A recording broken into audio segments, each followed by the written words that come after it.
Argentina y Latinoamérica. Y buenas tardes en España. Yo soy Alejandro Mansur, de Reconquista, del Hospital Regional de Reconquista Santa Fe, en Argentina.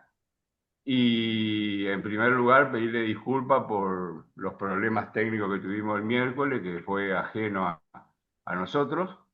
Pero bueno, en este momento estamos para reiniciar la charla con una profesional de alto nivel que es docente e intensivista en el Hospital Universitario de Bilbao y le pedí para poder conversar sobre el PALIS 2 y ella es una de las referentes en el tema, así que le voy a dar paso a ella, que ella nos va a dar una pequeña introducción y después vamos a tratar de que sea una conversación entre colegas y hacerlo bastante ameno como para poder sacarnos las dudas y estar al día con este tema.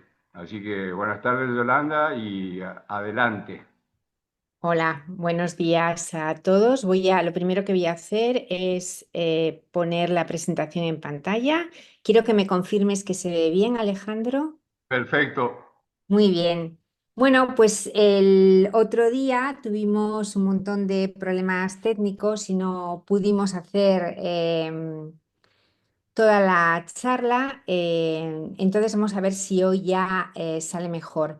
Alejandro me había pedido que hiciéramos una charla muy interactiva y yo lo que había pensado al principio es plantear 10 preguntas que son bastante o que generan bastante controversia sobre el SDRA pediátrico, que en inglés llamamos el PARDS. Es más, había ampliado hasta 15 preguntas por si nos hubiera dado tiempo. Y lo primero que hicimos el otro día fue una introducción muy breve y ahora voy a intentar resumir de lo que hablamos en el poquito tiempo que estuvimos online.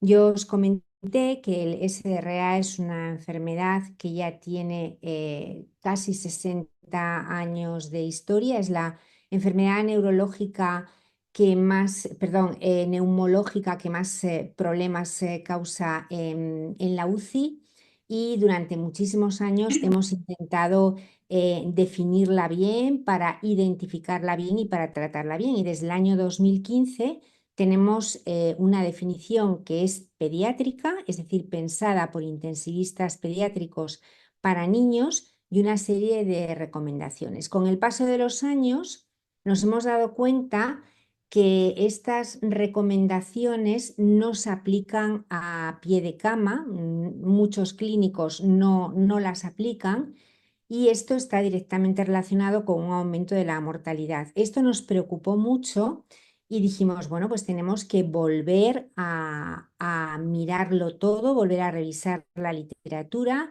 y a ver si hacemos una nueva definición, si es que es necesario hacerla, si es necesario cambiar algo.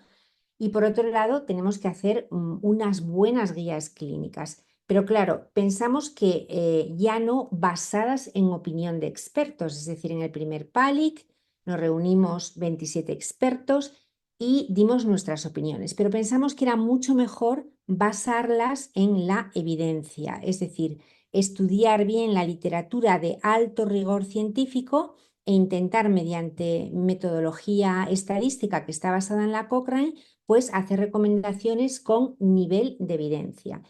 Y bueno, claro, ya os comentaba el otro día que el problema es que no tenemos estudios excesivamente rigurosos, no tenemos muchos randomizados, que son los que más nivel de evidencia aportan, y esto hizo que las guías PALIC 2 en parte sean opinión de expertos, pero en parte sí que tenemos recomendaciones basadas en la evidencia. El nivel de evidencia vais a ver que es bajo o muy bajo, pero al fin y al cabo es mejor tener cierto nivel de evidencia que no tener nada, y deberíamos aplicar estas recomendaciones a nuestra práctica clínica. Entonces ahora voy a pasar ya a la primera pregunta, que el otro día nos dio tiempo repasarla, y era sobre qué prueba de imagen necesitábamos para diagnosticar el SRA. Bien, pues para diagnosticar el SRA en el primer PALIC, en el PALIC del 2015, dijimos que tenía que ser la radiografía de tórax, también por supuesto vale el escáner, pero en la práctica clínica hacemos muy pocos escáneres a los niños con SRA y la gran diferencia que había con el adulto era que para la definición, para diagnosticar un SRA, la imagen podía ser uni o bilateral, es decir, la alteración podía ser uni o bilateral. Aunque esta recomendación fue muy controvertida en el 2015, tuvimos muchísimas críticas.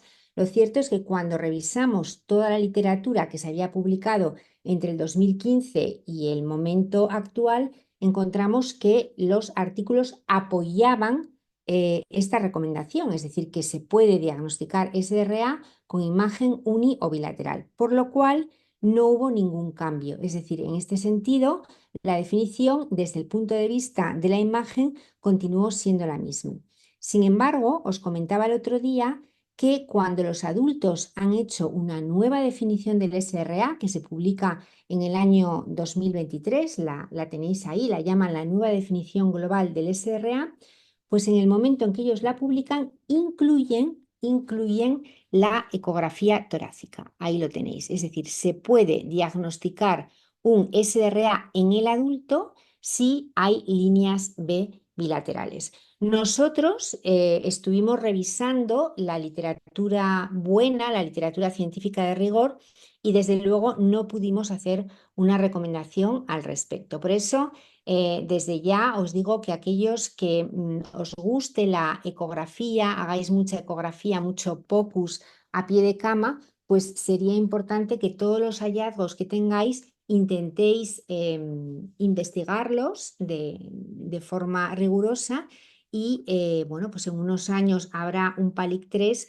y si publicamos algo a favor o en contra de las líneas B de la ecografía torácica, pues eso nos va a ayudar mucho a la hora de hacer nuevas definiciones o nuevas recomendaciones. Bien, no se tocó la parte de las pruebas de imagen, pero que sí que se introdujeron cambios importantes en la definición.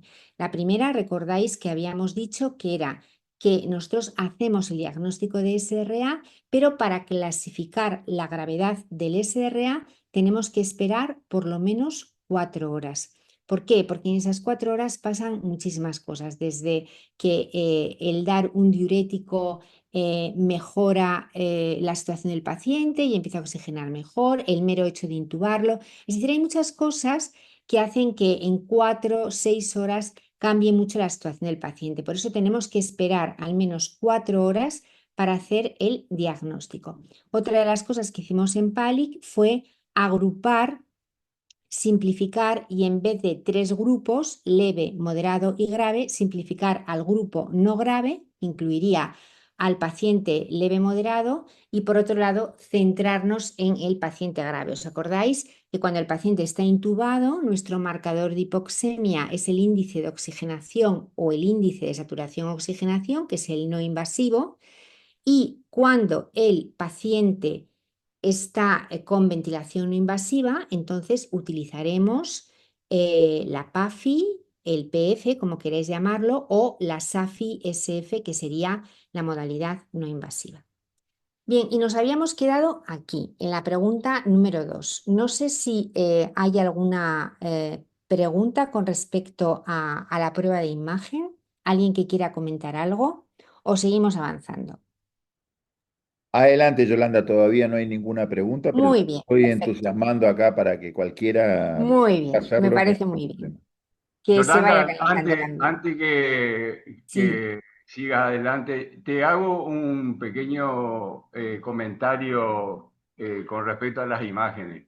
sí, Eh, Viste que ahora con esto de ser que se puede hacer diagnóstico unilateral, nosotros en muchas oportunidades veíamos esa imagen unilateral y el paciente nos permitía de alguna manera, porque hemodinámicamente estaba estable, porque desde el punto de vista de la oxigenación no estaba tan comprometido como para trasladarlo a la tomografía. Y cuando lo Ujú. pasamos al tomógrafo, la imagen no era unilateral, era multilateral, Claro, como debe ser, claro, porque claro. histopatológicamente el distrés es difuso. Exacto, exacto. Ahí, yo creo que ahí está el quid de la cuestión, que la radiografía no es un buen método diagnóstico porque yo creo que va por detrás de la- Entonces, lo que estás diciendo es algo muy, muy interesante. Y hoy tampoco tenemos trabajo que nos permitan incluir la terapia de impedancia como método diagnóstico, Claro. pero claro, por supuesto que sería importante. Yo estoy segura que el distrés, por definición, es una afectación, es un edema pulmonar no cardiogénico que afecta a todo el pulmón. Otra cosa es que lo veas o no en la Radiografía, radiografía de claro. tórax. Normalmente se puede ver, pero probablemente se vea en radiografías posteriores. Me parece muy interesante, Alejandro. Gracias. Así es. Muy bien, pues vamos a seguir porque una de las cosas que hemos visto en estos años después de la publicación del primer PALIC fue la explosión, la expansión de la oxigenoterapia de alto flujo en todos los hospitales del mundo, incluida en la UCI pediátrica. Entonces, una de mis preguntas para vosotros es, ¿creéis que la oxigenoterapia de alto flujo debe formar parte de la definición del SRA, como lo forma la ventilación no invasiva o la ventilación invasiva? ¿Qué pensáis de esto? Quien quiera aprender Todavía, el Yo, micrófono, adelante, ¿eh? a mí me ¿sí? No, interrumpen cuando, porque, perdón, sí, no podría servir porque creo que una de las cosas que piden es haber aplicado 5 centímetros de agua al menos de Mm, CPAP y el OAF, como le decimos nosotros, no es un dispositivo de CPAP. perfecto. Eres Erika, ¿verdad? sí, la Sí, voz ya Sí, la muy conocemos por bien. la voz, a Erika. No, eso es, no lo has podido decir mejor. Uno de los criterios, una de las de los requisitos para diagnosticar un SDRA es que siempre necesitamos un mínimo de 5 centímetros de agua de PIP o si estamos con ventilación invasiva de EPAP o de CPAP. Y claro, la oxigenoterapia de alto flujo. Pues bueno, habrá algunos compañeros que digan que sí, que hay muchas, muchas publicaciones, Yolanda, que hablan del efecto PIP del alto flujo. De acuerdo, las habrá y hay gente que ha investigado seriamente sobre esto, pero obviamente yo no puedo programar en el OAF al menos 5 centímetros de agua, ni puedo modificar eso. Eso es lo que nos impidió introducir la oxigenoterapia de alto flujo dentro del diagnóstico de SRA. Sí que hubo muchísima presión de que en la conferencia de que el alto flujo apareciera en las guías, pero nunca como diagnóstico de SRA, sino que se introdujo como diagnóstico de posible SRA, porque tenemos que ser realistas y tenemos que reconocer que muchos de los pacientes que tenemos con oxigenoterapia de alto flujo en las UCIs, muchos de ellos posiblemente por radiografía, por hipoxemia, etcétera, pues cumplan criterios de SDRA, pero nunca podremos decir esto es un SDRA mientras que el paciente esté con oxigenoterapia de alto flujo, en todo caso podremos hablar de posible SDRA. Sin embargo, vamos a volver al mundo de los adultos. Y en el mundo de los adultos, en la nueva definición global de SDRA, que os confieso que yo creo que en Europa no está teniendo mucho calado. Yo creo que en Europa los intensivistas de adultos no están aplicando mucho esta definición, pero ellos sí que introducen ya la posibilidad de diagnosticar SRA si el paciente cumple todos los criterios y está en con oxigenoterapia de alto flujo. En el mundo de los adultos sí, en el mundo de la pediatría por ahora no. En todo caso, podríamos hablar de posible SRA. Y aprovecho para recordaros que si estamos en un entorno de bajos recursos donde es difícil hacer radiografías de tórax, donde no hay disponibilidad de hacer radiografías de tórax, que esto nos lo contaban mucho los compañeros que están trabajando en algunas zonas del sudeste asiático o compañeros que están trabajando en algunas zonas de África, pues entonces ahí dijimos, bueno, si cumple todos los criterios, pero no tenéis posibilidad de hacer una radiografía de tórax, esto también entraría en la categoría de posible SRA. Y esto es algo novedoso que diferencia a la definición PALIC-2 de la primera definición de SRA. Muy bien, vamos ya con la tercera pregunta. En el caso de la pediatría podemos tener dos tipos de SRA. El SRA que está siendo tratado con ventilación mecánica invasiva, es decir, el paciente está intubado, ahí ya sabemos que nos vamos a guiar por el índice de oxigenación o el índice de saturación de oxigenación, pero también podemos tener un paciente con SRA con ventilación no invasiva, en cuyo caso nos guiaremos por el PF o la PAFI. Y ahí nosotros teníamos mucho interés en insistir en que ojo con el paciente que tiene un SRA y está en ventilación no invasiva, porque si retrasamos la intubación, está muy demostrado en los artículos pediátricos que aumenta la mortalidad. Entonces, mi pregunta es, ¿cuándo debo tomar la decisión de intubar a un paciente que está en ventilación no invasiva, que tiene un SRA, para no retrasarlo y para no aumentar la mortalidad? Esta es mi tercera pregunta. ¿Alguien se anima a contestarla? Yolanda, Sí. la verdad es que en esto es muy estar al pie de cama el paciente que no está intubado Ujú. y ir controlándolo hora por hora. Si Eso es, por ahí, exacto. por ahí uno puede decir que puede tomarse 5 o 6 horas para poder intubarlo. Yo creo que el paciente antes de las 2 horas, si no mejora en BNI, tiene que intubarse. No puedo estar más de acuerdo, Alejandro. Estoy completamente de acuerdo. En PALIC-2 pusimos un límite de 6 horas, basándonos en todos los artículos que se habían publicado al respecto. Es decir, tú implementas la ventilación no invasiva y, como muy bien dice Alejandro, hay que estar a pie de cama valorando el qué. No solo hay que valorar la PAFI o el PF, como queréis denominarlo, hay que valorar más cosas, hay que valorar la frecuencia cardíaca, hay que valorar la frecuencia respiratoria, el trabajo respiratorio, y si o si todo esto no va mejorando, nosotros pusimos un límite de 6 horas, pero sinceramente creo que hubiera sido mucho mejor que hubiéramos puesto un límite de 1 o 2 horas. Normalmente, si el paciente no mejora en 1 o 2 horas, tendríamos que escalar y tendríamos que intubarle, aunque oficialmente el límite que pusimos en PALIC fue de 6 horas.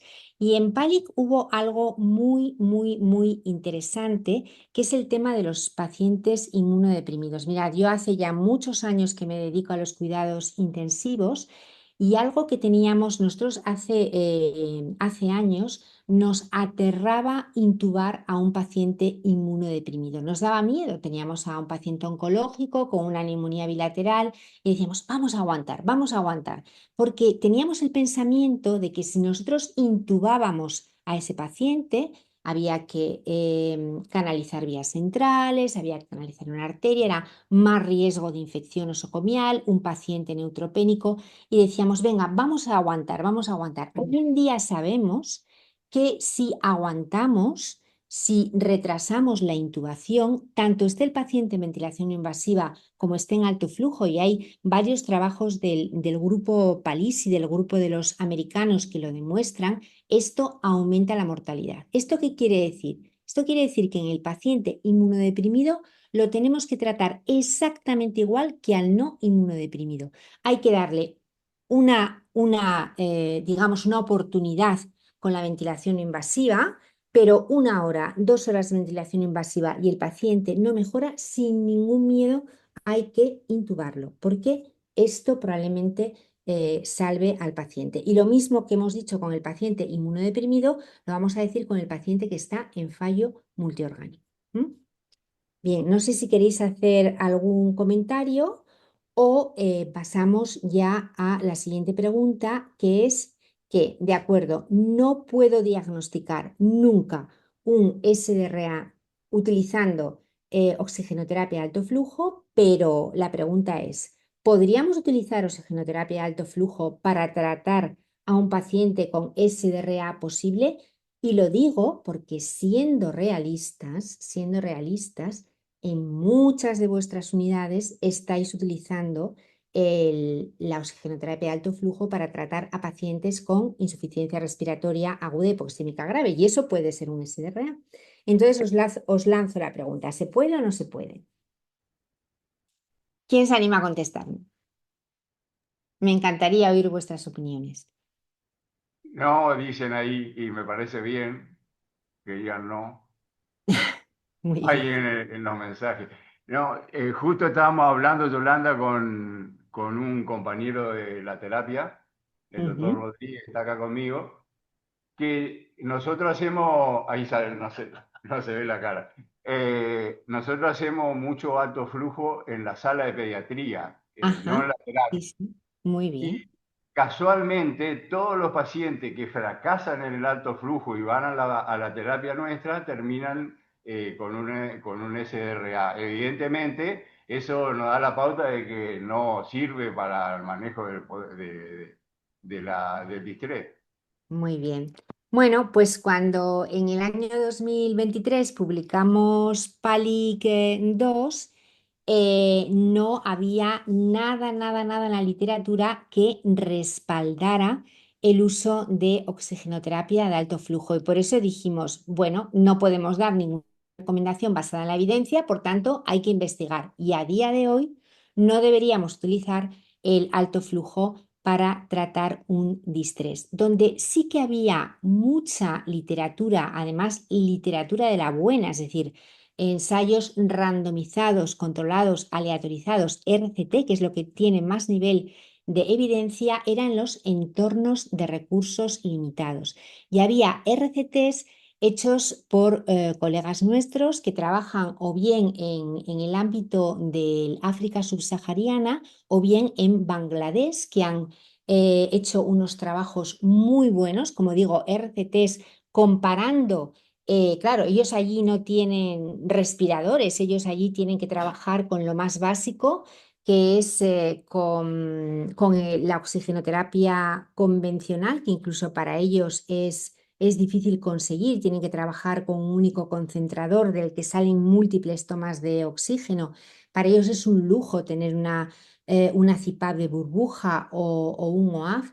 Entonces, ellos han trabajado mucho este tema y a la conclusión que llegaron fue que, desde luego, oxigenoterapia de alto flujo y CPAP es mejor que oxigenoterapia convencional, es decir, unas simples cánulas nasales para tratar el posible SDRA.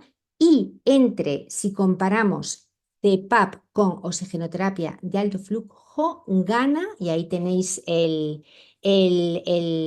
metaanálisis, gana la CPAP.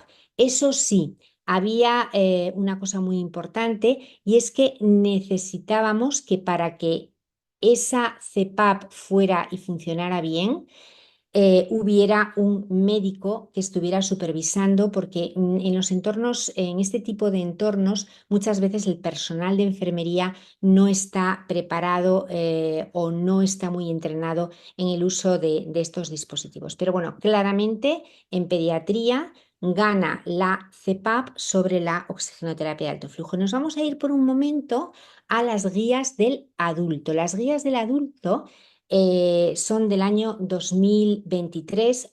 Ya lo vamos a ir viendo a lo largo de la charla. Hay unas guías americanas y unas guías europeas. Las guías europeas se publican en Intensive Care Medicine Y lo que dicen es que cuando un paciente tiene SRA, desde luego siempre va a ser mejor la CPAP y la oxigenoterapia de alto flujo, porque sabéis que ellos sí permiten oxigenoterapia de alto flujo en su definición, siempre va a ser mejor que el oxígeno convencional.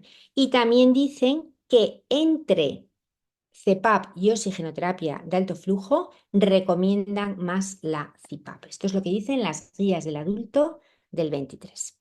Venga, vamos a seguir para adelante y ya Yolanda, vamos a pasar. Yolanda, ¿Sí? Sí. afirmando esto lo que estabas diciendo recién, a veces pensamos que solamente es África y Asia los de lugares de bajos recursos. Sí. En Latinoamérica hay casi un 30% de unidades que Ujú. no tienen médicos a la noche. Esto que vos ponías que ver a ver Wow. cómo mejoraba y que Sí. no tienen médicos a la noche. Sí. Entonces, estas observaciones sobre lo que son las guías entre una unidad de alto recurso y una de bajo recurso, tus comentarios son excelentes y viene bien porque posiblemente haya algunos que están escuchando ahora que estén en esas unidades de bajo recurso. Muy bien, vale, me encanta oír eso, me encanta y aprender también. Muy bien, vamos a pasar ahora al paciente intubado. Vamos a pasar al paciente que ya está en ventilación mecánica invasiva. Y la primera pregunta que os planteo es, ¿cómo ventiláis a estos pacientes? ¿Por volumen o por presión? Venga, ¿quién se anima a contestar? ¡Qué momento, eh!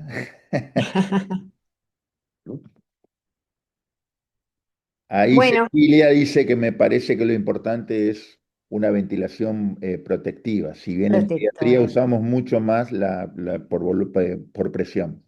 Muy bien, Cecilia, muy bien. Muchas Una, gracias Pedro por de aportar Caleta esto. Olivia,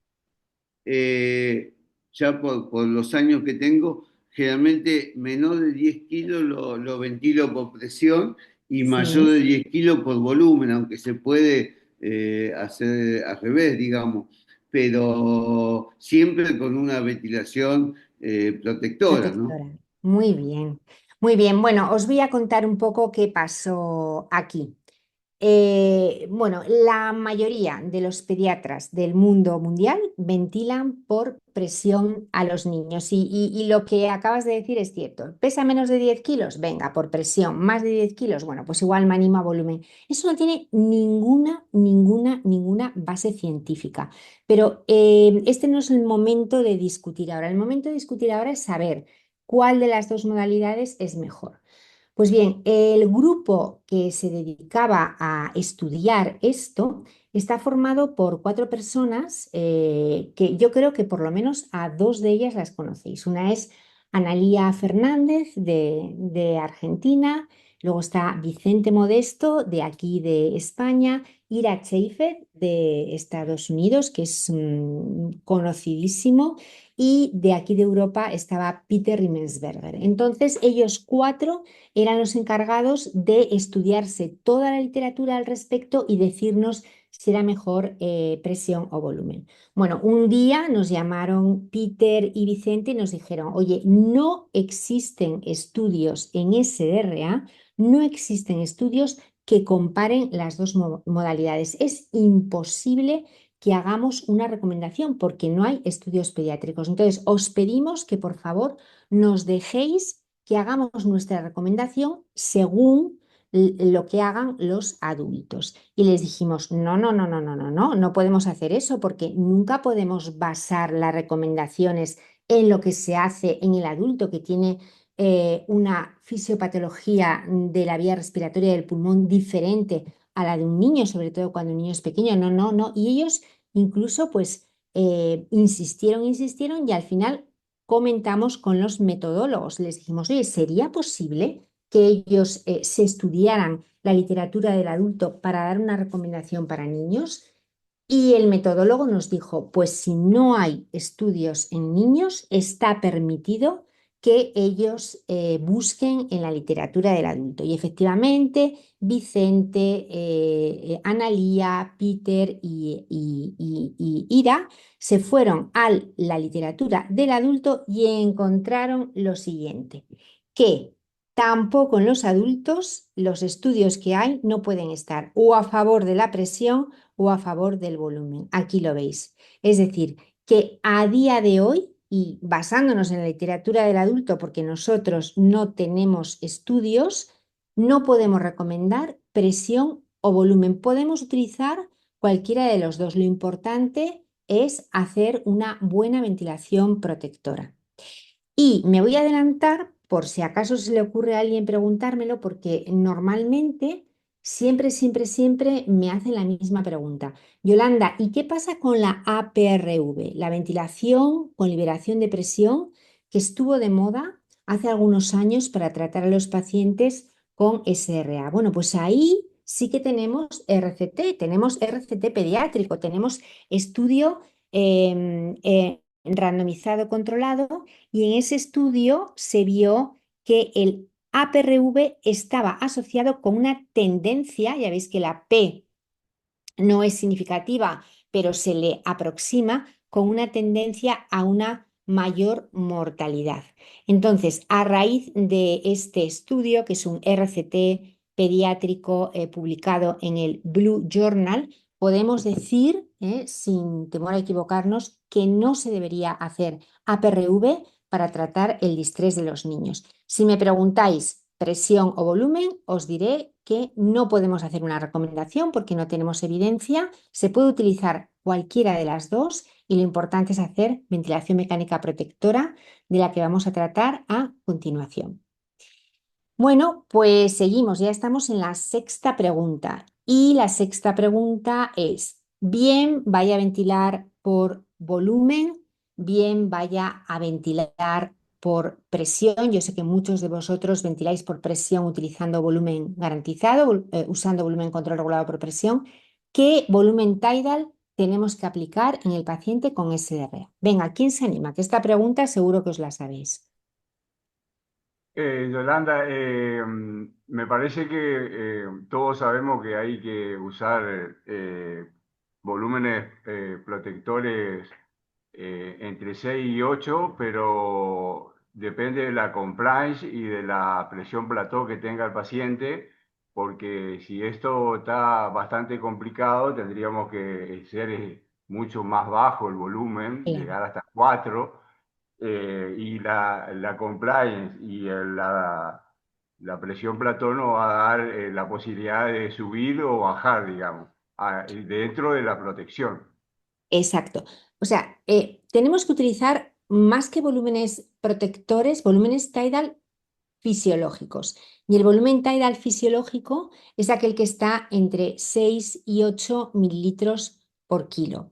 El problema es que si yo a un paciente con SRA, cuyo pulmón es como una piedra, es un pulmón muy rígido, intento meter 8 mililitros por kilo, que es el volumen tidal fisiológico, o 7 mililitros por kilo, las presiones se van a disparar. La presión que a mí me preocupa siempre va a ser la presión meseta, la presión en el alveolo. Y si esa presión se va más allá de 28, se va más allá de 30, yo sé que eso es dañino para el pulmón, va a generar bili, va a generar daño pulmonar inducido por la propia ventilación, que es tan malo o peor que el propio SRA. Por eso, claro que el objetivo es entre 6 y 8 ml por kilo, pero muchas veces voy a tener el límite, voy a tener la barrera de la presión. Y ahora os voy a hacer una pregunta que me gustaría que me contestarais, porque en el mundo de los adultos,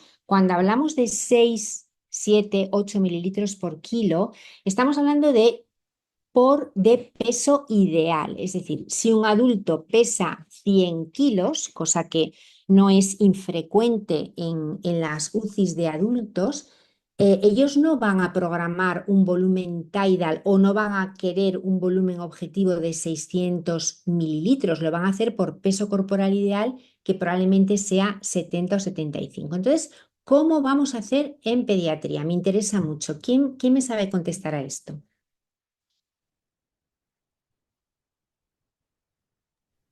¿Sí? Adelante. Ahí te están haciendo un comentario que te preguntan aparte. Dice, las recomendaciones te lo hago después, pero las recomendaciones de invasivas sirven para no invasivas, dice, en cuanto a la estrategia ventilatoria. Lo que estamos hablando ahora de volumen tidal protector, en principio es para invasiva. Todas las recomendaciones en las que vamos a hablar ahora son para invasiva. En ventilación no invasiva influyen más cosas porque la vía aérea no está completamente sellada, la máscara tiene más espacio muerto. Pero vamos, yo en ventilación invasiva también recomendaría no pasar de 6-8 ml por kilo. El problema no invasiva es que tú no te puedes fiar tanto de los volúmenes, porque parte del volumen es volumen de fuga. En ventilación invasiva es mucho más difícil hacer la ventilación invasiva guiándote con el volumen tidal que tú crees que le estás dando al paciente. Pero sí, no deberíamos utilizar tampoco volúmenes suprafisiológicos, por supuesto. Yo la recomendación que estoy dando ahora es para invasiva. ¿M? Con respecto a la pregunta que hiciste, tal vez nosotros durante muchos años no estábamos habituados al paciente pediátrico obeso. Entonces, Ujú. como uno se habitúa en hacer todo el tratamiento acorde a lo que ve diariamente, creo que no tomábamos en cuenta esto de hacerlo por el volumen, por el peso ideal, y lo hacíamos por el peso real. Y Mm. creo que en eso son cuestiones que nosotros tengamos que cambiar para medir estos, así como hacen los adultos, de ponerle a 6 mililitros Claro. por kilo, pero acorde al peso ideal, Sí. con la Eh, fórmula de peso ideal. eso es, ahora los respiradores nos lo ponen fácil porque normalmente nos piden la talla del paciente y ellos mismos te dan el peso que debería ser ideal. Pero claro, es que en pediatría las cosas no son tan sencillas. ¿Tenemos niños obesos? Yo creo que sí, Roberto, que tenemos un montón, por lo menos aquí en España, hay un Sí, montón de cada vez niños. más tenemos acá nosotros también, ¿eh? Eso es. Y hay que pensar una cosa, que el pulmón de un niño obeso no es un pulmón obeso, es Tenemos un una pulmón paradoja, normal. Yolanda, nosotros acá. Nuestros niños Sí, obesos no son porque comen mucho en McDonald's. Muchos son que comen mucho hidratos de carbono porque es lo único que pueden comer. Entonces hay una eso, malnutrición, pero porque eso, comen más mal, son niños obesos, pero obesos pobres. eso es. Sí, bueno, aquí también es parecido. El problema en pediatría es que vamos a tener niños obesos, pero muchas veces en nuestras UCIs vamos a tener niños pluripatológicos, complejos, que es todo lo contrario. No son niños obesos, son niños desnutridos, pero desnutridos de tener un niño de 5 años que porque está arrastrando mucha patología, porque tiene un síndrome, porque es cardiópata, porque fue prematuro, pues a lo mejor ese niñito de 5 años solo pesa 10 o 12 kilos. Y entonces ahí nunca podríamos aplicar el peso corporal ideal, porque los pulmones de estos niños son más pequeñitos también. Entonces tenemos una regla en PALIC 2 que es la siguiente. Siempre, siempre, siempre debes tener los dos pesos, el peso real, el que tú tienes en la historia médica del niño, y el peso ideal, el que te da la fórmula. Y siempre debes escoger el más bajo de los dos. ¿Mm? Entonces, esto es algo a lo que nos deberíamos acostumbrar los pediatras, a tener los dos pesos y entre los dos pesos elegir el más bajo. ¿Sí?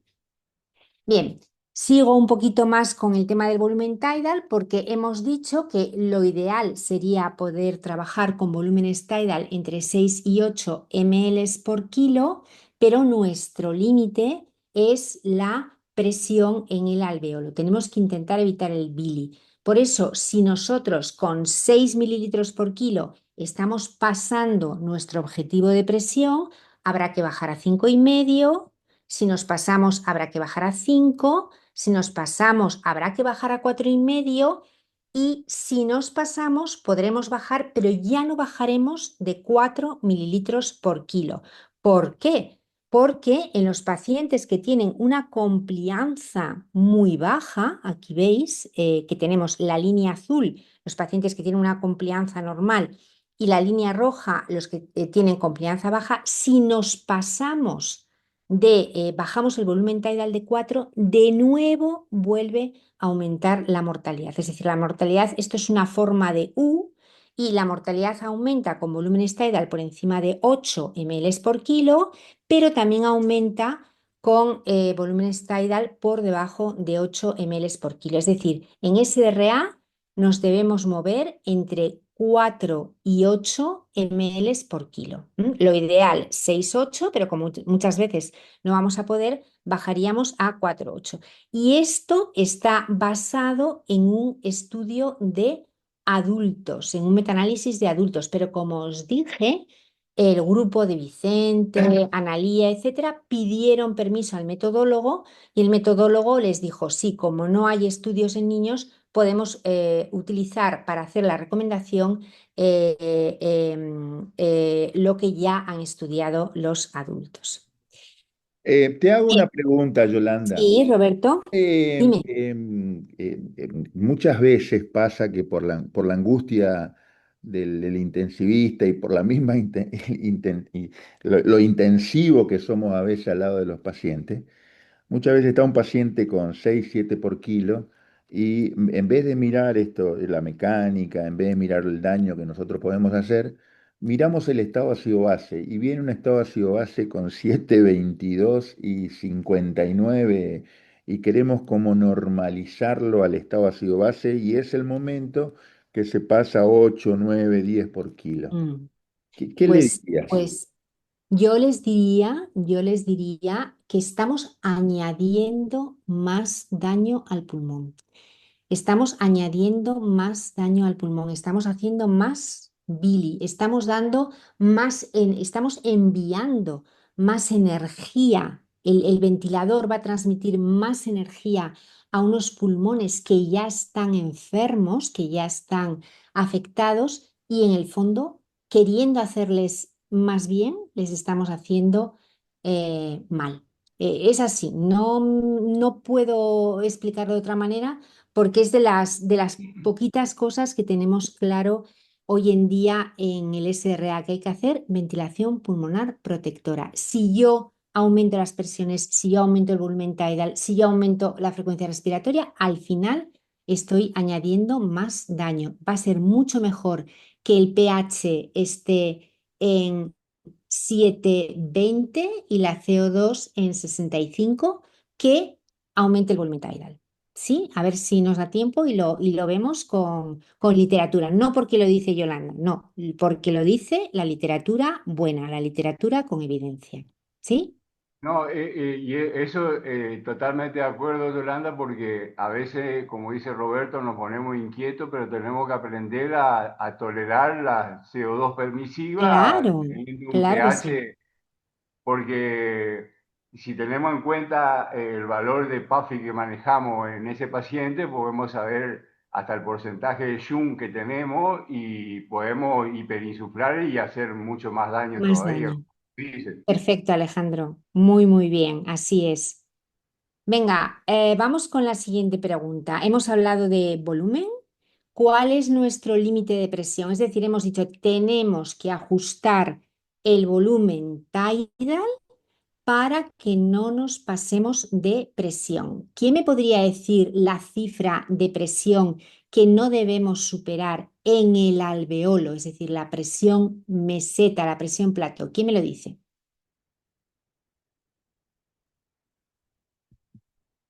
Bueno, Adelante, vale equivocarse también, no hay ningún problema. claro, claro, claro.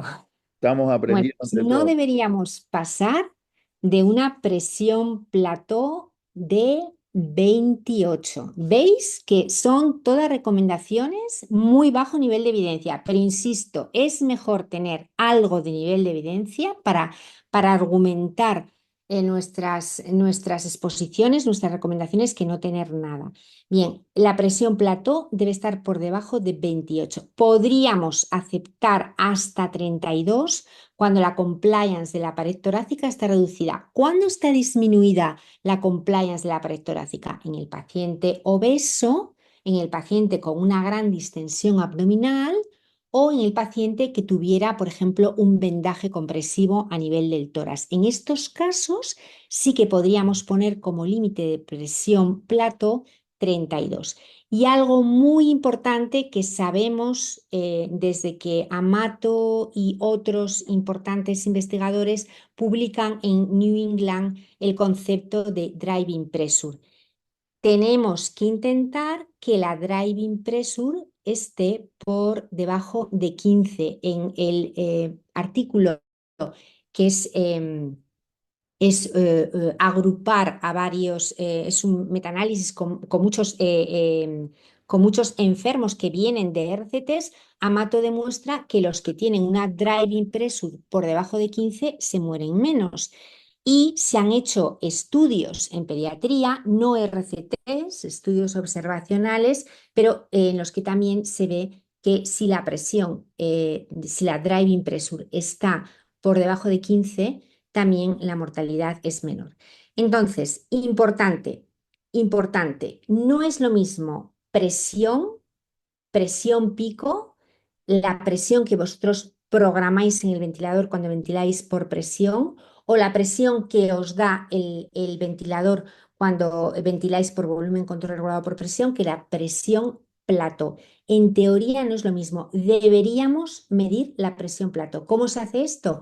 Se hace una pausa inspiratoria, es decir, se para durante un segundo el respirador, un segundo es nada, es decir, se cierra la válvula inspiratoria y ahí se mide cuál es la presión al final de la inspiración. Y ese va a ser el equivalente a la presión meseta o a la presión alveolar. Es una maniobra muy sencilla, no la hacemos en pediatría, la hacemos muy pocas veces y el mensaje de PALIC 2 es que deberíamos medir más la presión plató. Sí que es cierto que se han publicado estudios pediátricos en los que hoy en día sabemos que la presión pico va a ser la misma que la presión plató siempre que consigamos que el flujo inspiratorio llegue a cero. Es decir, porque ahí entendemos que se está entregando el gas en el alvéolo. En este caso, si yo sé, veis que lo estoy señalando con el cursor, si yo veo que el flujo inspiratorio llega a cero, ahí sí que habría una equivalencia bastante correcta entre la presión pico y la presión plató. Pero lo que nosotros tenemos que intentar es que nuestra presión plató esté por debajo de 28 y en algunos casos por debajo de 32. ¿Sí? Bien. Aquí tenéis el trabajo de Amato, en el cual al final el trabajo de Amato lo que viene a decir es que la PIP no siempre es protectora, la plató no siempre es segura, lo importante es que la driving pressure es la diferencia entre la plató y la PIP total, esté por debajo de 15. Es decir, nos tenemos que esforzar en que la plató esté por debajo de 28. El escenario ideal es que yo tenga una plató por debajo de 28 y una PIP por debajo de 15. Pero si no lo consiguiera, si tengo la driving pressure por debajo de 15, puedo estar bastante tranquilo. No sé si queremos hacer algún comentario sobre esto. Aquí tenéis el estudio pediátrico. Bueno, hay varios, pero este es el que he elegido yo, donde también el tener una driving pressure por debajo de 15 se relaciona con menos morbilidad del paciente. ¿A qué llaman menos morbilidad? Pues a estar menos de 10 días en la UCI y a tener menos de 7 días de ventilación mecánica. ¿Alguna pregunta sobre esto? Por ahora ninguna. ¿Ha quedado claro, Roberto? Sí, muy claro. Vale. Brillante. Bueno, pues para terminar con las presiones, la PIP. La PIP. Venga, vamos allá con la PIP. La reina del discreto. El elemento uno de los elementos clave del distrés. Los pediatras tradicionalmente hemos tenido una PIP-fobia que espero que termine a raíz de PALIC 2. ¿Por qué? Porque esta recomendación que veis aquí, la recomendación 342, es: recomendamos que los niveles de PIP se mantengan al nivel o por encima de la tabla baja PIP alta FIO2 del protocolo SDRA Network. Es decir, si yo a un paciente le diagnostico de distrés y lo tengo con 90% de oxígeno, tengo que poner una PIP entre 14 y 18, sin miedo, sin anestesia. Mirad, esta es la única recomendación de todo PALIC 2 que tiene moderado nivel de evidencia. Entonces, no tenemos que tener miedo a la PIP. Este tiene que ser nuestro punto de partida. O sea, si yo tengo un paciente con unas necesidades muy altas de oxígeno, tengo que pautar una PIP de 15. Y a raíz, una vez que haga esto, tengo que ir viendo cómo va el paciente. Habrá pacientes que tendré que ajustar a la baja, habrá pacientes que tendré que incluso seguir aumentando, que tendré que hacer una maniobra de reclutamiento, lo que sea, pero este tiene que ser mi punto de partida. Luego tendré que estar atenta a la hemodinámica, a cómo va cambiando la oxigenación, pero ese tiene que ser mi punto de partida. Aquí tenéis el ARDS Network. Ellos publicaron ya en el año 2004 tres tablas de PIFIO2, esto viene del mundo de los adultos, y en PALIC 2 se eligió esta que veis aquí, que es la que pone niveles más bajos de PIP, pero niveles más bajos de PIP es llegar a poner una PIP entre 18 y 24.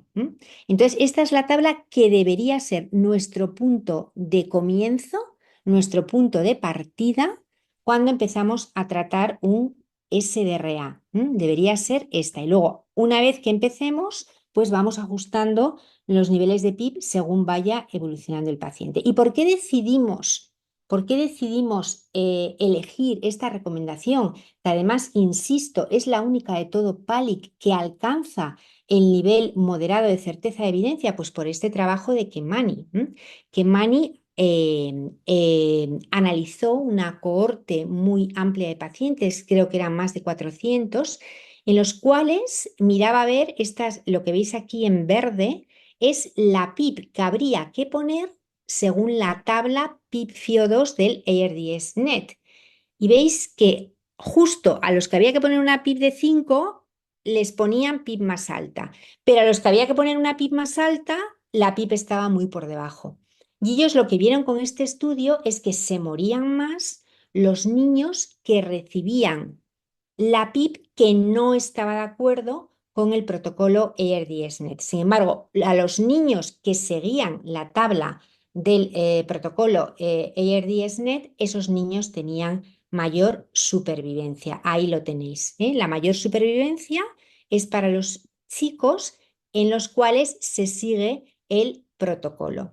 Si lo hacemos por nivel de distrés, donde más se aprecia la diferencia es en el SDRA grave. Por tanto, espero que haya quedado claro la recomendación de la PIP. No sé si hay alguna pregunta. Hay algunas preguntas y algunos comentarios. Uno dice, Venga, estoy PIB, escuchando. PIB la que necesite para mantener una saturación más de 88%. No estoy de acuerdo. Empezamos con la PIP que nos orienta la tabla. La tabla nos orienta, ¿eh? No, ya ves que a veces te da márgenes. Por ejemplo, para el paciente que está con 90% te ofrece entre 14 y 18. Tú le pones la PIP y ves qué pasa, le das un tiempo, porque ¿qué hace la PIP? La PIP es la presión que abre el alveolo. El alveolo está totalmente, voy a utilizar una palabra para que todo el mundo me entienda, espachurrado. El alveolo se ha inundado con agua, con pus, es un edema. Entonces, ha perdido totalmente el agente tensioactivo, el surfactante está totalmente lavado. Tengo que volver a abrir ese alveolo. El alveolo es un globito, tengo que volver a abrirlo. Y para hacerlo necesito PIP. ¿Pero qué PIP? Pues yo empiezo con una PIP y le doy un tiempo a esa PIP y veo qué ocurre. A lo mejor mi objetivo en principio no es que sature más de 88. Mi objetivo inicial es que sature 93, 97%. Tampoco quiero hiperoxia, tampoco quiero 98, 99. Habrá veces que me tendré que conformar con una saturación de 88, pero ese no debe ser mi objetivo inicial. Mi objetivo inicial debe ser restaurar la oxigenación normal. Por tanto, tendré que ponerle la PIP que necesite y me orientaré con esta tabla. A veces podré bajar la PIP porque la respuesta es muy buena y a veces incluso tendré que subir más. No sé si me he explicado. Perfecto. Te hago una pregunta más sobre ¿Sí? PIP y después vuelvo a otra que es de Delta Pressure. Esas PIP que vos pusiste en la tabla, ¿se pueden utilizar con no invasiva? No, no. Con ventilación no invasiva no deberíamos pasar con una PIP de 10. 10, algunas veces 12, pero un paciente que necesita más de 10 de PIP, ojo, ese paciente es el que necesita ser intubado y no retrasar la intubación. Esto no es aplicable a ventilación no invasiva, esto es exclusivo de la invasiva. ¿Sí? Seguimos con Esto es alguna. importante, ¿eh? Ahí está, Eh, agradecemos a Javier Rubano, también está Pedro Tafarel, hasta Martí está. Martín, Pon, un Ah, saludo Realmente bueno, grande, Martí. Martín. Martí todos, es uno de realmente los... están todos Eso. entusiasmados. Dice, Claro, a dice, Martí podéis aprovechar para hacerle todas las sí, preguntas que queráis con la no invasiva porque él es una de las el personas que hizo experto. las recomendaciones de no invasiva, o sea que va a contestar Claro. mucho mejor que yo. Te pregunto una antes y después vamos porque hay una pregunta de Javiera y de Pedro Tafarel y de todo. Dice Byron, que de Y Colombia, un amigo de Colombia, dice, después, Robert, déjame que haga un Le comentario. conozco, sí, sí, la, sí ha la, la trabajado con delta nosotros, pressure, sí. dice, ¿lo asistes con sedación superficial o tienes que hacerla para medir la sedación profunda o bloqueo, como dice Amato? Vale, es una pregunta muy interesante. La presión plató que la vamos a utilizar para calcular la driving pressure, se puede medir en condiciones estáticas o se puede medir también en respiración espontánea. Cuando nosotros estamos con un distrés, tenemos que hacerlo en condiciones estáticas o semiestáticas, cuando el paciente está intubado. Si el paciente está en presión de soporte, algunos respiradores, la mayoría de los respiradores, te permiten también medir la presión plato. Esto es algo que no estamos haciendo los pediatras, pero que lo vamos a hacer en los años futuros. Medir también la presión plato del paciente que está respirando espontáneamente. Y vamos a ver que esa presión plató, al contrario que lo que ocurre en el paciente dormido, muchas veces va a ser más alta que la propia presión pico. Pero en el escenario del distrés, en el escenario del distrés grave, cuando yo quiero calcular la driving pressure, la medición de la presión plató tiene que ser en condiciones semiestáticas o estáticas, es decir, el paciente no se puede mover, tiene que estar bien sedanalgesiado, se hace falta relajado y tengo que parar, hacer la pausa inspiratoria, como es una enfermedad con constante tiempo corta, por un periodo breve, es decir, con que haga una pausa de un segundo es suficiente. Entonces, para contestar más directamente, en el distrés paciente intubado, tengo que hacer la medición estática o semiestática. No vale la presión plató que me da el respirador, porque esa es dinámica. Tengo que hacer la pausa. Nito, No, yo quería un comentario nomás. El otro día estábamos discutiendo con Berto en una charla, cómo él me decía que él comenzaba con 15 de PIP en los pacientes estresados. Exacto. Y yo le decía, ¿por qué decir que empezar con 15? Y si hay algunos pacientes que con 15 se ponen mal y vos le pones 12 y andan bien. Entonces era la cuestión esta de lo que hacemos nosotros. de Sí, titular a partir de un número, porque puede ser 15, como lo dice él, y ir titulando para arriba o para abajo hasta que el paciente encuentre el, lo que el objetivo que nosotros queremos. Y otra pero cosa que hablábamos, sí, con respecto a lo que decía de la saturación, de que hay que fijarse bien en el P50, que pocas veces lo hacemos, porque eso nos va a dar si la curva de la hemoglobina está a la exacto. derecha y Sí. entonces a veces hay una discordancia en el objetivo de la saturación de acuerdo a ese P50, cosa que pocas veces lo hacemos, eso lo debo reconocer, digamos. Sí, no todas las gasometrías incorporan el P50, pero No, si no, lo no todas. incorporan o si nosotros pedimos en el laboratorio que nos lo introduzcan dentro del valor que nos dan, desde luego es muy útil. No puedo estar más de acuerdo con eso. Bien, con respecto Te hago a unas la... preguntitas porque se saltó todo acá el chat con el tema del PIB. A ver, Sí. Javier dice, ¿y qué ocurre si al subir el PIB a 16, por ejemplo, veo que aparece sobredistensión a pesar de que el volumen corriente y la presión de plató están en 30? Del volumen corriente bajo y la presión plató está en 30. ¿Cómo sabe él que hay sobredistensión? Javier, ¿quieres ¿Está prender? haciendo impedancia o por qué? Porque claro, esto a pie de cama es mi pregunta. Sí, Si claro, está haciendo, sería bien. si tiene muy claro que está haciendo sobredistensión, esto es uno de los motivos por los que no, tienes que parar, pero a mí me parece realmente difícil a pie de cama ver si todo el pulmón está sobredistendido. El problema que tenemos es que el distrés es una enfermedad muy heterogénea, muy heterogénea. Y sí que es verdad que cuando tú vas aumentando la PIB, pues tú estás reclutando, estás abriendo alvéolos cerrados, pero el alvéolo sano se puede afectar, pero normalmente necesitas esas PIB tan altas para poder abrir los alvéolos cerrados y ya una vez que todos los alvéolos o la mayoría de los alvéolos estén reclutados y lo vas a saber porque mejora el SUNT y porque mejora la oxigenación, pues entonces vete bajando la PIB. A mí me parece muy difícil a pie de cama con las herramientas que tenemos actualmente llegar a decir que la sobredistensión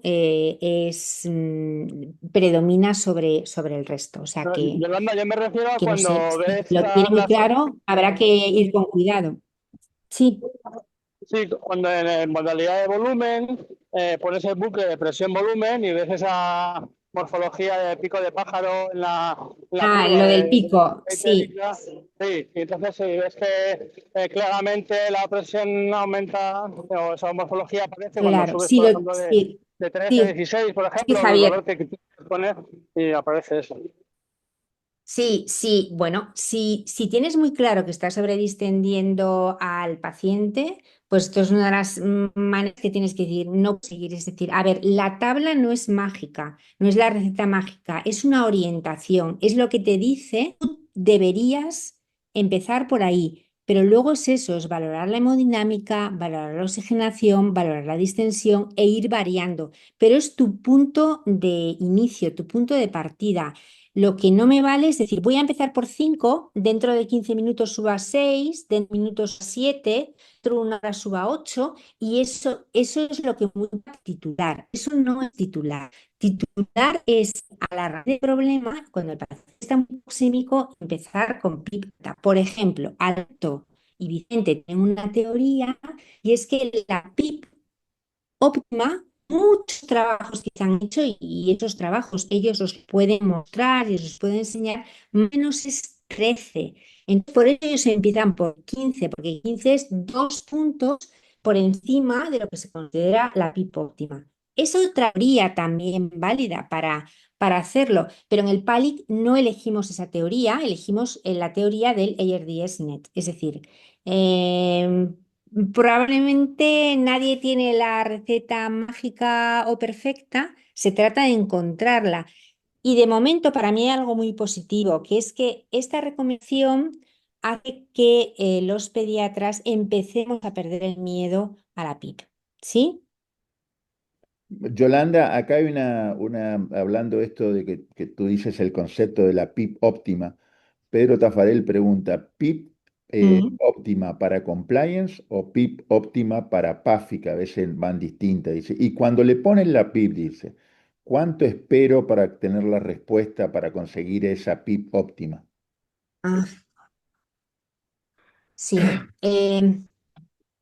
A ver, en el estrés hay el estrés tiene dos puntos clave en lo que se refiere a la interacción médica convencional. Solamente hay que hacer dos cosas. La primera es abrir el alveolo y mantenerlo abierto. Esto ya lo dijo Lachman a 1994 y sigue totalmente vigente. Eso es lo número uno que hay que hacer, abrir el alveolo. Y lo segundo que hay que hacer es proteger, que a veces por intentar abrir el alveolo, por intentar oxigenar al paciente, no paso de frenada y añado más, que es lo que llamamos BI. Entonces hay que hacer cosas.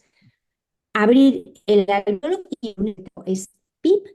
Y segundo, proteger al pulmón del daño que le puede crear el respirador. Y para eso está el ajustar el volumen tidal para que no nos pasemos de presión plató y sobre todo, para que no nos pasemos de driving pressure. Esa es la clave del tratamiento del distrés. ¿Cuánto tiempo hay que esperar para que yo sepa que he abierto? Hay estudios sobre eso, hay bastantes estudios, hay quien dice que son 80, 90 minutos, es decir, no tenemos que tener prisa y pensar que en 5 o 10 minutos ya está, ¿eh? Si el paciente aguanta hemodinámicamente, que va a aguantar muy bien, porque la transmisión de la presión no es a la presión, o sea, la repercusión que estas presiones tan altas del respirador tienen sobre la presión transmural del ventrículo es muchísimo menor que cuando el pulmón es normal. Si yo a un pulmón normal le aplico unas presiones muy altas, eso va a acabar repercutiendo en el corazón. Pero si yo aplico presiones altas a un pulmón que está como una piedra, la transmisión de esa energía va a llegar mucho menos. O sea que normalmente salvo que el paciente tenga una disfunción, sobre todo una disfunción derecha, los pacientes van a aguantar muy bien el aumento de la PIB. Entonces, yo dejaría un tiempo de estabilización. No te sé decir exactamente cuánto, porque en PALIC no, la verdad es que no afinamos. Estoy seguro de que sobre eso no hay estudios en niños, pero sí que hay que dejar un tiempo de estabilización de mínimo 30 minutos. Espectacular. Ahí Martí agrega, que ante la pregunta esta del PIP en la ventilación no invasiva, que en pacientes obesos lo puede hacer hasta 14 y que Ujú. realmente él utilizaría en los respondedores al BNI generalmente SDRA leve o moderado y propone esto de dejar de lado como es la PIP-fobia que realmente a veces tenemos los pediatras. Hay una pregunta que te dice, que te ponen, importante vigilar que tú lo mencionaste en algún momento, importante vigilar la tolerancia del paciente, sobre todo la hemodinamia. Y Por si se, supuesto. claro, y si se puede utilizar como complemento para la ecografía para valorar cuál es esta PIP óptima. Bueno, hay bastantes estudios que van guiándose. Hay dos modalidades, quien lo hace con la ecografía, quien lo hace con la impedancia, el que tiene la impedancia. A día de hoy, yo no puedo hacer recomendaciones sobre eso, porque no hay estudios que tengan nivel de evidencia a día de hoy. Lo único que puedo hacer es animar a la gente a que lo estudie y diga si vale o no vale, porque por los estudios que hay ahora mismo no podemos recomendarlo. ¿m? Pero sí que animo a la gente a que investigue, lo haga y bueno, comunique los resultados, sean positivos o negativos. Pregunta Valeria. No sé cuánto tiempo, ¿tenemos un Mirá, poquito más de acá tiempo? están entusiasmados, podemos seguir todo el día, pero yo creo que para no cansarlos a todos, podemos hacer unos 5 o 10 minutos más. ¿Me Aparte, dejas que haga la última, me dejas que haga la última dale, pregunta, adelante, la adelante, 10? adelante, adelante, adelante. Venga, la última, ¿eh? La Las última dos, pregunta. la 9 y la 10, porque la 10 es muy importante. Sí, bueno, muy rápido. Venga, alta frecuencia, ¿sí o no? Nosotros no. Pero no porque Vale, muy no bien. porque no hay para determinados tamaños. No, tenemos alta Vale, frecuencia, pero exacto. no. Mirar, si nos vamos a la alta frecuencia, veis 882 pacientes en alta frecuencia, 882 pacientes en convencional. Se muere el 17% de los de alta frecuencia, 8% de los de convencional. Y dicen, bueno, esto ya sabemos por qué es. Esto es porque siempre ponemos la alta frecuencia al final del final, cuando no hay nada que hacer. Por eso salen todos los resultados. Vamos a comparar a pacientes que se les pone en alta frecuencia desde el principio. Alta frecuencia precoz. Ya verás cómo así cambian las cosas. Pues no. Incluso en pacientes con alta frecuencia precoz, mortalidad del 18% frente al 8% de los pacientes con CMV. Por tanto, a día de hoy, PALIC no pudo, bueno, aquí tenemos otro trabajo que es más de lo mismo. No alta frecuencia de 17% de mortalidad, alta frecuencia 32% de mortalidad. A día de hoy no podemos recomendar ya como que sea a ventilación mecánica convencional. Y los resultados del PROSPECT, es que el PROSPECT es un randomizado que tiene 4 ramas, prono con bafo, supino con bafo, prono con convencional y supino con convencional, y estamos a la espera de que ese estudio termine y dé resultados. Pero a día de hoy, desde luego, bafo para el SDRA no. Venga, y la última pregunta, ¿y otras cosas funcionan? Maniobras de reclutamiento, prono, corticoides, surfactantes, relajantes, ECMO. Voy a ir muy rapidito. Voy a empezar por el prono. Mirar, este estudio que se aplica en 2013 en England, que por supuesto es en todos, los adultos a los que les toca prono se muere la mitad que a los adultos que les toca en igualdad de condiciones. Entonces, esto hace que los adultos adopten el prono como una de las medidas terapéuticas fundamentales en el SDRA. Y más con la pandemia del COVID. Pero ¿qué pasa en pediatría? Que en pediatría teníamos nuestro RCT sobre prono, que lo hizo en el año 2005 Marta Corley. Entonces, como teníamos el estudio pediátrico, no podíamos hacer caso de lo que decían los de adultos. Y en el estudio del año 2005 no hubo diferencias entre prono y supino. Por eso, la recomendación de PALIC fue una recomendación neutra. Fue prono, ni estamos a favor ni estamos en contra, analizando la literatura con error científico. Ahora bien, yo os voy a decir una cosa importante y es que mirar el estudio de los adultos. Si los pacientes llegaban a un PF de 150, se quitaba el prono. ¿Por qué? Porque se consideraba que estos pacientes ya estaban reclutados, que no hacía falta pronarles. Sin embargo, en el estudio pediátrico, el promedio de PF a la hora de hacer el estudio, ahí lo tenéis, es muy alto, es más de 150. Entonces, nos surge la duda de si realmente estos pacientes con un PF cercano a 200 había haberles pronado que no. Como crítica al estudio pediátrico, y lo que os quiero transmitir es que, desde luego, aunque PALIC no haya podido dar una recomendación sobre prono nada más que neutra, hay que pronar a nuestros pacientes. Es la maniobra más barata que existe, darle la vuelta a un paciente. Ojo, hay que hacerlo bien. Creo que hemos aprendido durante el COVID a hacerlo porque es la maniobra más barata, pero si se te sale el tubo o se te sale la línea arterial, a lo mejor es la maniobra más cara porque pierdes al niño. Es decir, hecho bien, hecho con un protocolo, desde luego yo sí que intentaría prono en pacientes que tienen un SDRA grave. Vale, por tanto, prono, recomendación neutra en el PALIC 2, pero yo desde luego lo recomiendo en la práctica clínica habitual. Óxido nítrico inhalado, ahí lo veis. Tenemos dos observacionales, tenemos un RCT y no hay diferencias. No hay diferencias en el outcome que normalmente más nos interesa, que es la mortalidad. Por tanto, la recomendación del prono también fue perdón, del nítrico también fue neutra, ni a favor ni en contra. Solo recomendamos nítrico en poblaciones seleccionadas, que sería el paciente que tiene disfunción de ventrículo derecho, paciente que tiene una hipertensión pulmonar constatada o también esos pacientes, esos lactantes con infecciones respiratorias, que nos llama mucho la atención que en la placa predomina, hay mucho color negro más que color blanco y que a veces tienen el foramen oval abierto y están shuntando y se benefician del óxido nítrico inhalado. Pero salvo en esto, no deberíamos probar nítrico. Y si lo probamos y en 4 horas no funciona, quitarlo porque el nítrico puede afectar la función renal.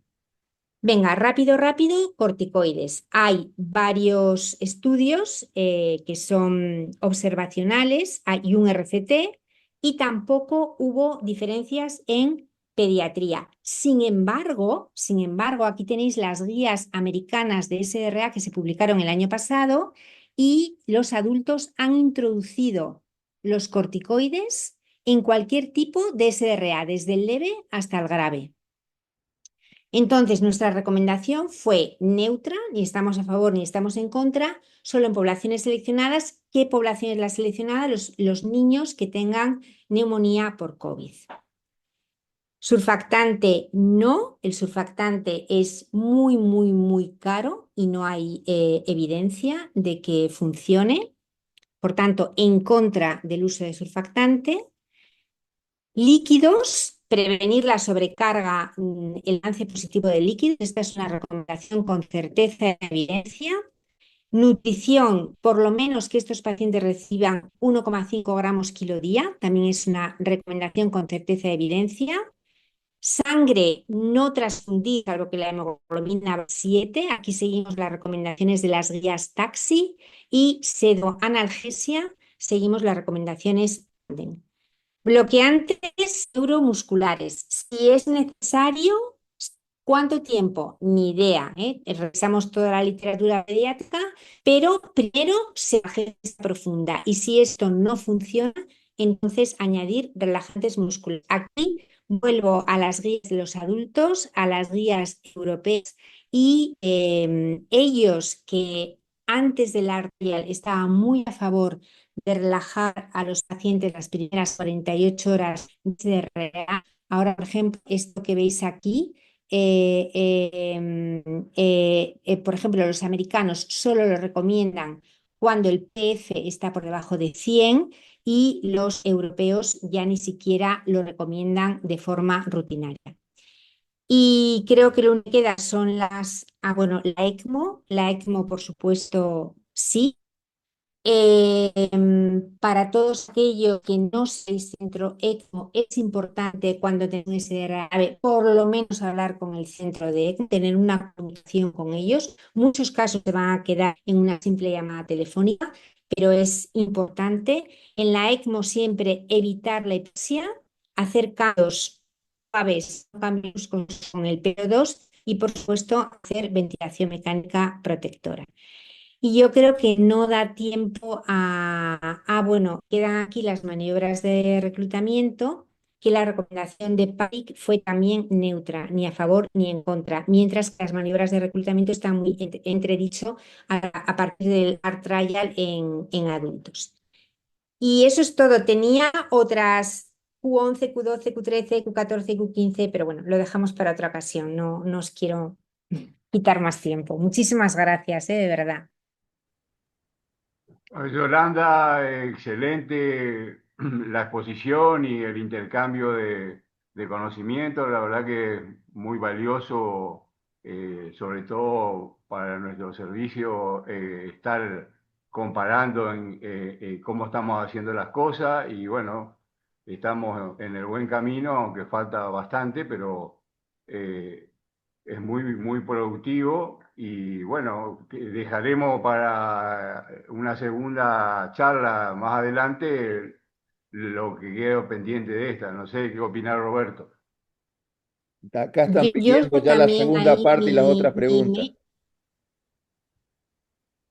¿Perdón? Sí, solamente os dejo aquí mi email por si alguien quiere hacerme preguntas, comentarios. Yo, desde luego, quiero también aprender de vuestra experiencia porque eso nos va a servir, nos va a servir mucho para cuando se haga el tercer PALIC, saber cómo estáis utilizando vosotros las recomendaciones, qué es lo que os parece bien, qué es lo que os parece mal. A mí me encantaría poder charlar con todos los que tenéis interés en esto y podemos hacerlo por correo electrónico o podemos hacerlo cuando sea, pero es tan importante que recibamos vuestro feedback que bueno, aquí me tenéis para lo que queráis. Muchísimas gracias.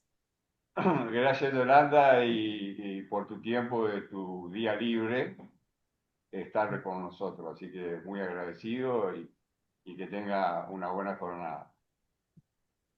Gracias. Hasta Gracias a luego. todos, saludos.